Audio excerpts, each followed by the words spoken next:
Hello everyone, this is Arif Iles. In this video, we are going to analyze the first reading passage of Cambridge 20. It's the first test. Let's start with the question analysis first.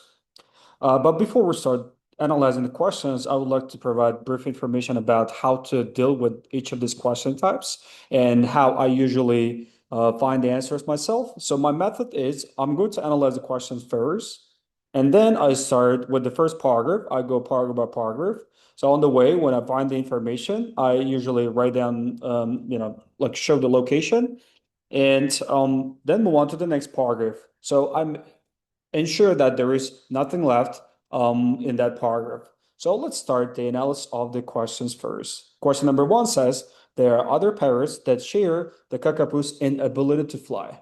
Okay, so they share this bird's inability to fly. I'm going to highlight it. So this is the keyword. Inability means they are not competent, so they cannot fly.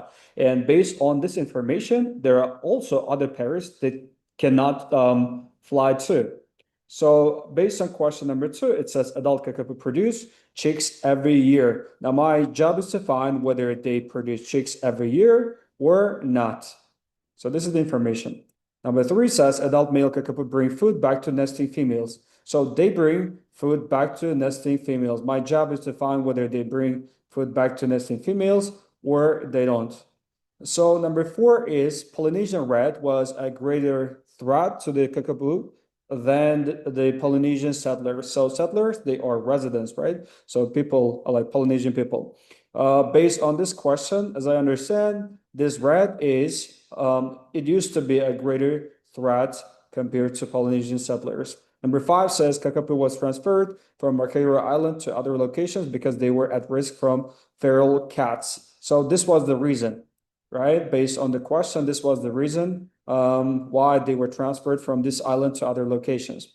And the final one is one recovery plan initiative that helped increase the kakapo population size, right? So their size increased it, and the reason was because they cared for struggling young birds. My job is to find whether they cared for struggling young birds or not.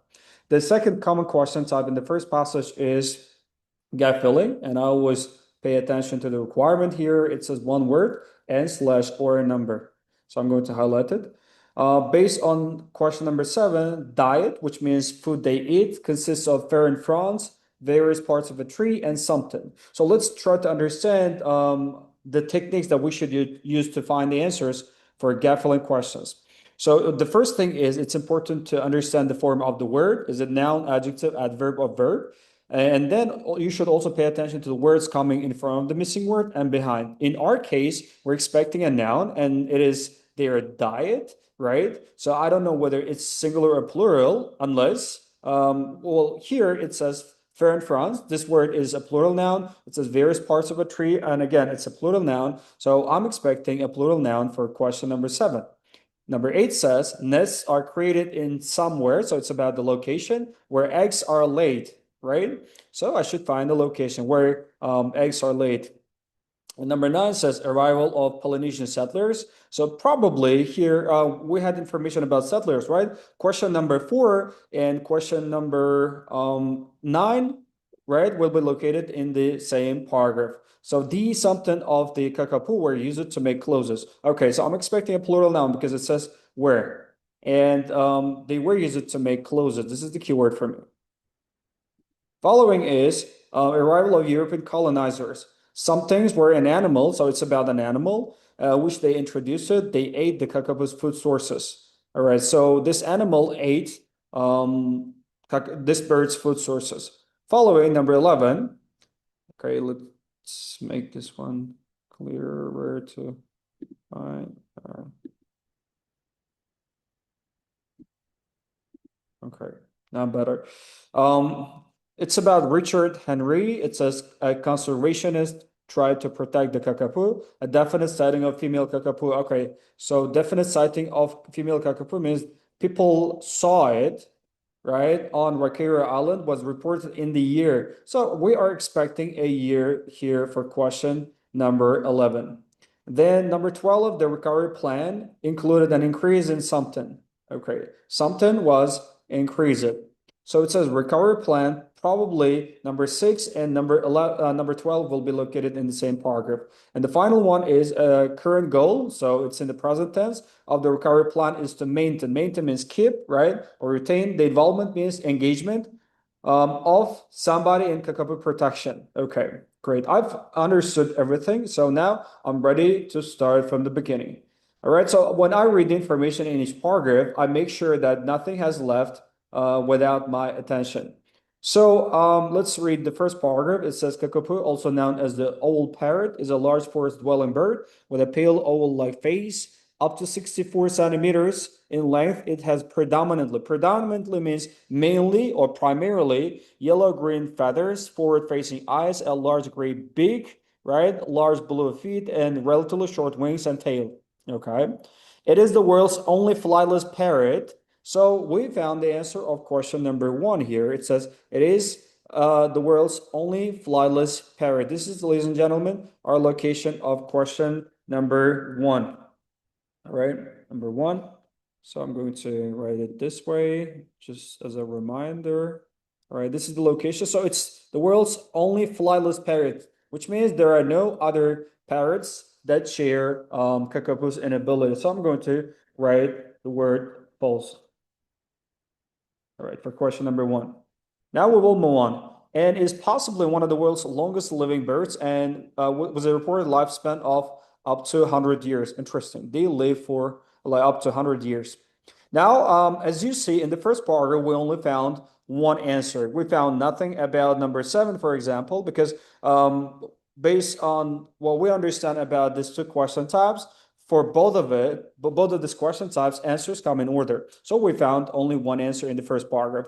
What I do is I'm going to move on to the second paragraph. It says Kakapo are solitary birds and tend to occupy the same home range for many years. Okay, they tend to live in one habitat for many years.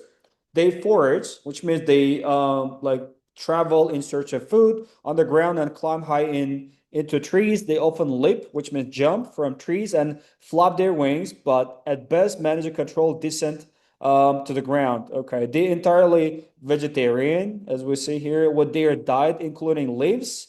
Okay, so roots and bark of trees, which means these are parts of a tree, right? As well as bulbs and fern fronds. If you remember in question number 7, right here, the first one was fern fronds. We found it right here. And second was various parts of a tree. And we found leaves, roots, and bark, which all of are part of the tree, right? And the only word here left is bulbs. If you remember, we were expecting a plural noun here. So our answer for question number 7 is going to be bulbs, all right? So I will put it in the bold color. Great.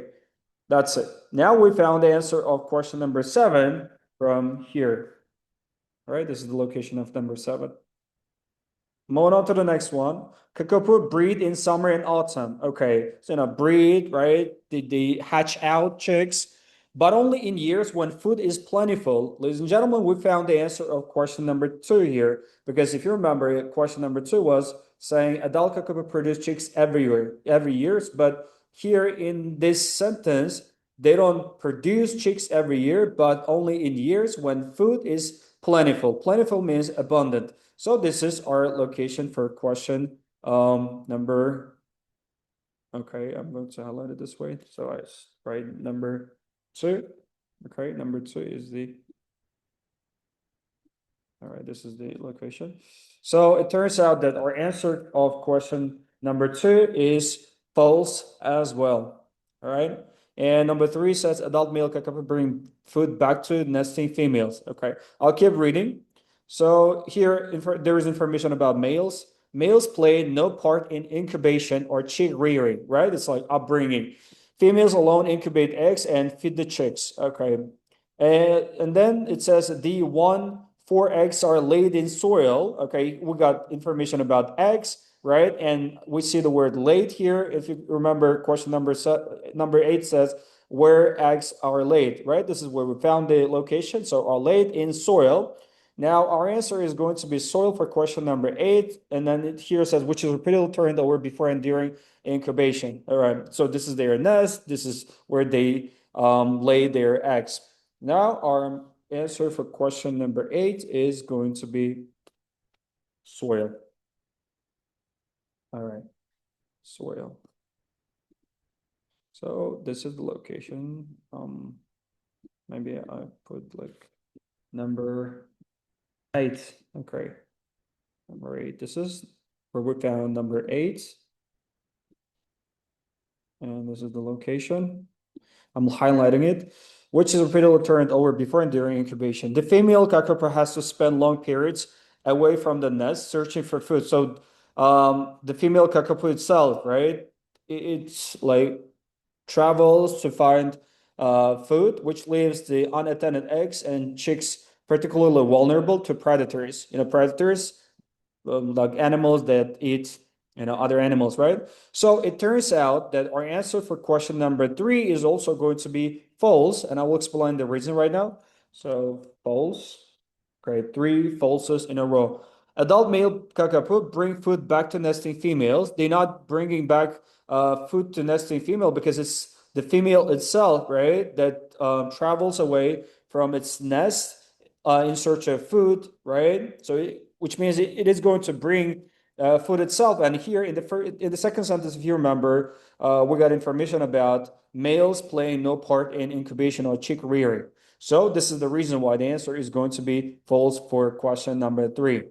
Okay, now we found the answer of number 1, 2, 3, and 7 and 8. All right, and 9 was about part of the Kakapo, right? That were used to make clothes. Okay, so it's about Polynesian settlers. Now, number 4 and number 9 are going to be located in the same paragraph. So I see we got here information about Polynesia already. Now, probably the answer is going to be in the same paragraph here. This is paragraph number 4. Okay. Before humans arrived, Kakapo were common throughout New Zealand's forests. However, this all changed with the arrival of the first Polynesian settlers. Okay, we got information about Polynesian settlers here. About 700 years ago, for the early settlers, okay, we got information about settlers. Flightless kakapo was easy prey, right? That could be eaten. They ate its meat and used its feathers to make soft cloaks. Okay, here, soft cloaks are referring to clothes, right? So we were supposed to find part of their body or part of this bird that is used to make clothes, and this should be a plural noun. As you see, what we expected to find is feathers. I'm going to write this word here, feathers. By the way, we can simply copy and paste this word. That's even better, right? Right, great. Maybe better to write it. Oh, great, feathers. And this is the answer of question number 9. So this is where we found it. All right, number 9 here. All right. That's it. All right, then we move on. With them came the Polynesian dog and rat. Okay, now we have information about Polynesian rat here, which also preyed on Kakapo. Our job is to find whether the Polynesian rat is a greater threat than Polynesian settlers. So here the information says by the time European colonizers arrived in the early 1800s, Kakapo had become confined to the central North Island and forested parts of the South Island, right? The fall in Kakapo numbers, so they are not population has like declined, was accelerated by European colonization. A great deal of habitat was lost through forest clearance, which means deforestation, right? And introduced species such as deer depleted the remaining forests of food. Okay, so we got the answer of question number 10 coming here, but I will read until then because I would like to find the answer of question number 4. Other predators such as cats, stoats, and 2 more species of rat were also introduced. The Kakapo were in serious trouble. Now it turns out that there is no comparison between the Polynesian rat and a Polynesian settler. So our answer for question number 4 is going to be not given. All right, so this is the location. And I also found the answer of question number 10. We're expecting an animal, right, that was introduced, which ate the Kakapo's food resources, right, food sources. Now, this information is given right here. It says great deal of habitat was lost through forest clearance and introduces such species such as right, deer right here. So I'm going to put it this way. Deer depleted the remaining forest of food. Deplete means reduce it, right? So they ate. Here, our answer is going to be deer for question number. Okay, that's it. Deer is the answer. All right, this is the location. Maybe I'll write it here, number 10, right? Okay.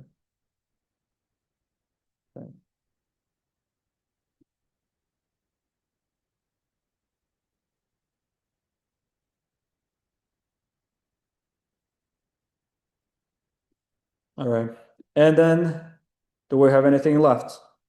That's it. Within this part, we found one, two, and three, right? Three answers. So we also found the answer of not given. The answer of question number four, it was not given. Great. Now we are going to move to the next one. It says in 1894, New Zealand government launched it, which means initiated or began its first attempt to save the Kakapo. Conservationist Richard Henry. Okay, there is information about Richard Henry here. I remember it was given in question. Oh no, we were with it. I know it's in question number 11, right? Okay. Let me read question number 11 again. A definite sighting of female kakapo on Rakaio Island was reported in the year something. So we're expecting a year here. It's about like seeing female kakapo on this island. Great. Then it says led an effort to relocate several hundreds of birds to a predator-free resolution island in Fjordland. Unfortunately, the island didn't remain predator-free, which means there were still predators. Toads around within 6 years, eventually destroying the kakapo population. By the mid 1900s, the kakapo was practically a lost species. Okay, so it was left, right? Only a few clung to life in the most isolated parts of New Zealand. So we found nothing actually in this paragraph here. I will move on to the next one. By the way, I should also check question number 5. Okay, it was connected with feral cats, right? So, following paragraph says from 1949 to 1973, the newly formed New Zealand Wildlife Service made over 60 expeditions to find Kakapo, focusing mainly on Fiordland. Fiordland, I'm sorry. 6 were caught, but there were no females amongst them, and all but one died within a few months of captivity. Right, captivity when animals are capped in the cage. All right. We are going to move on to the next paragraph. Still found nothing here. In 1974, a new initiative was launched, and by 1977, 18 more kakapo were found in Fiordland. However, there were still no females. Okay. In 1977, a large population of males was spotted in Rakaia Island, right? But we need to find information about like finding female kakapo. So we will move on to the next one. Large island from freeze toads, ferrets, and weasels. There were about 200 individuals, and in 1980, it was confirmed females were also present. Okay, this is the location right here. This is the location, ladies and gentlemen. It says females were also present. Okay, and the year is 1980, which means our answer for question number 11 is going to be in 1980. All right, 1980. Okay, so this is 11. This is where we found number 11. Maybe I'll put it this way. Number 11. All right, this is the location. Following, these birds have been the foundation of all subsequent work in managing the species. Okay, nothing else. Great. Moving on to the next paragraph. Unfortunately, predation by feral cats. All right, ladies and gentlemen, we got information about feral cats here. This is the location for question number 5. I will write it down here. Number 5. See, this is the beauty of going paragraph by paragraph. When you go paragraph by paragraph, you miss nothing. You just find all the answers properly, as long as you understand, of course. So it says, unfortunately, predation by feral cats on Rakairo Island led to a rapid decline in kakapo numbers. So our job was to find whether kakapo were transferred from one island to other locations, right? So their number declined, as we understand here in the first sentence. Then it says, as a result, during 1980, 1970, like 97, the surviving population was evacuated to three island sanctuaries. Okay, this is the location. Was evacuated is a synonym of were transferred. So our answer for question number 5 is going to be true. True. And it's given right here. Okay, I will write number so I already wrote number 5. Okay, and I may highlight it right here. Okay, great. Now, number 6 is about recovery plan. Okay. And this one too about recovery plan. I'll keep reading. So, however, breeding success was hard to achieve. Rats were found to be a major predator of kakapo chicks, and an insufficient number of chicks survived to offset adult mortality, right? Adult mortality, so the death of adults by 1995, although at least 12 chicks had been produced on the island. Only 3 had survived. The kakapo population had dropped to 51 birds. Okay, nothing about 6 or 12 is given. Now I'm going to move to the next one. All right, I see a recovery plan here. The critical situation prompted an urgent review of kakapo management in New Zealand. In 1996, a new recovery plan was launched together with a specialist advisory group called the Kakapo Scientific and Technical Advisory Committee and a higher amount of funding. All right, here it seems that the answer of 12 is given. So this is going to be the location of 12. So it says higher amount, which means here there was an increase, all right, in the amount of funding. Our answer for 12 is going to be funding here. Funding. Great. Let's put it this way. This two. All right, higher amount is referring to an increase.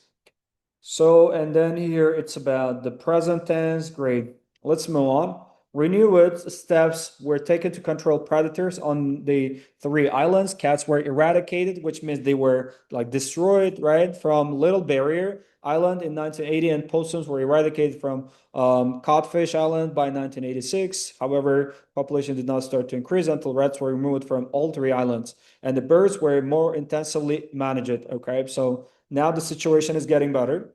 This involved moving the birds between islands. All right, so they were like evacuated, supplementary feeding of adults. So adults were given some vitamins, right, supplements, and rescuing and hand raising any failing chicks. All right, ladies and gentlemen, we found the answer of question number 6 here. Number 6.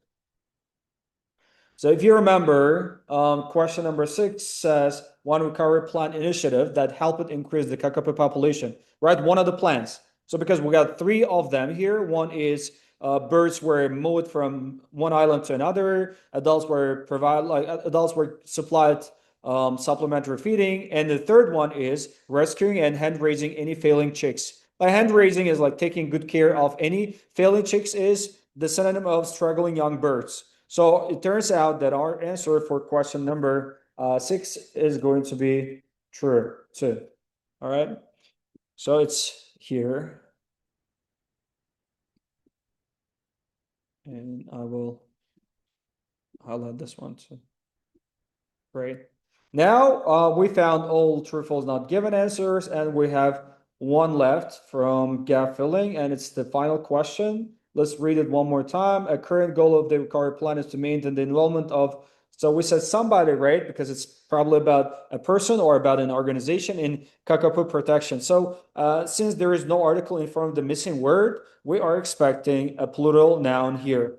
So let's read it. Okay, I'm not going to read this paragraph because I see we got today, which is the present tense, and which is more likely that our answer of question number 13 will be given in this paragraph. Let's read it carefully and find the answer. Today, Kakapo management continues to be guided by the Kakapo recovery plan. Its key goals are minimize the loss of genetic diversity in the Kakapo population, restore, right, or reintroduce Or maintain sufficient habitat. Habitat is about the location they live, right? To accommodate is the synonym of to house the expected increase in the Kakapo population, and ensure means make sure, right? Or guarantee stakeholders continue to be fully engaged. Okay, here. So stakeholders are going to be fully involved in the preservation of the species. Preservation is referring to protection. So we're expecting a plural noun, and our answer of the question number 13 is going to be stakeholders. That's it, ladies and gentlemen. We found all the answers. So my advice is after you finish doing the reading test, make sure you write down all the specific keywords, right? Like for example, you can write protection and preservation as a synonym, or to be fully engaged, it is referring to be it's referring to the word involvement, right? So these are important expressions to improve your overall understanding of the passage, and then it may lead to the improvement of your reading skills. Thank you for your time. Have a good part of the day and stay tuned. I will keep posting the new reading passage explanations, all right, with all these details. Thank you for your time. See you next time. Bye.